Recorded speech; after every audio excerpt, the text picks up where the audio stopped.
زه پېښور ګلبهار نمبر 3 کې پاتې کېږم. بوتیک کلاولو خو زه چې کوم دی 9-10 سال نه خپل ملګرو له کار کوم، ټرانس کمیونټي له او خپل ځان دپاره کوم. ټرانس کمیونټي چې څومره زما فرینډ دي هغوی له کار کوم. بچپن نه زما کار زده دی اور بیا چې کوم اوس ما چې خپل ځان له جوړوم، ټرانس کمیونټي له جوړوم، نو هنر را سره دی، نو ما دا ټولو له خدمت نه کوم. نو زه اوس خواتین هم جوړوم، خپل ټرانس کمیونټي هم جوړوم، چې څوک هم جوړوي هر چا له جوړوم.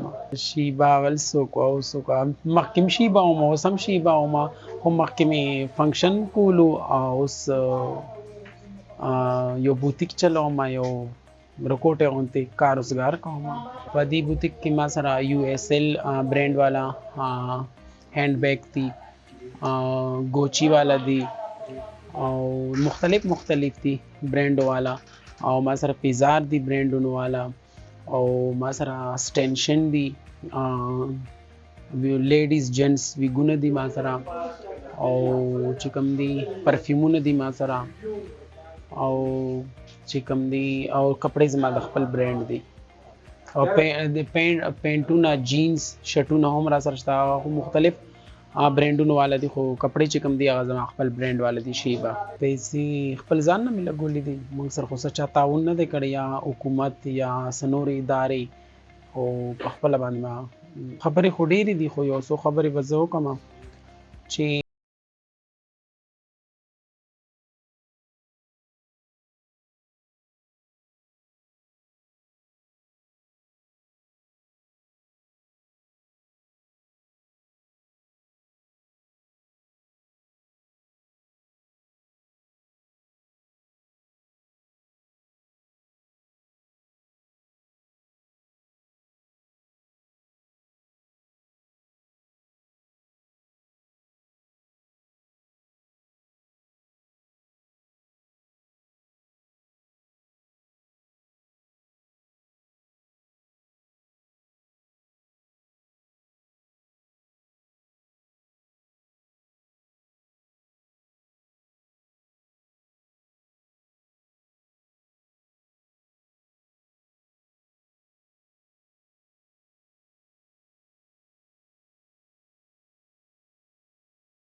لکه یو مور او پلار.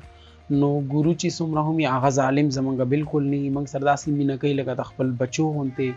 نو کله هم موږ نه پیسې نه اخلي ګورو، خو موږ خپله خوشحالۍ نه ګورو له ورکوو چې موږ شپې فنکشن وکړو. مثال کې طور پر یو 50,000 روپۍ پیدا کړو، 50,000 روپۍ موږ فنکشن نه روړو که یو 15,000 روپۍ یا 2,000 3,000 موږ ګورو له ورکو، نو په دې باندې خو څه کمی ګناه. او بل بیا فنکشن کې موږ نه کله ما نه خو ګورو نه دي غوستي، او دکان کې خو بیا دا څه به وغواړي، خو دا دې موږ خپل خوشحالۍ نه لکه یا اختر شو یا داسې نوره خوشحالي شو، یا کپړې اغوستې یا پیزار یا پرفیوم یا پیسې ورکول، دا موږ ګورو له خپل خوشحالي نه ورکوو. زما ټول خواجه سره کمیونټي ته دا پیغام دی چې فنکشن سره هم یو رکوټې غوندې کار روزګار کوئ، په کور باندې کوئ، په کور باندې کوئ، بهر کوئ، آنلاین کار کوئ، با عزته روزګار یا روزي پیدا کول ښه خبره ده.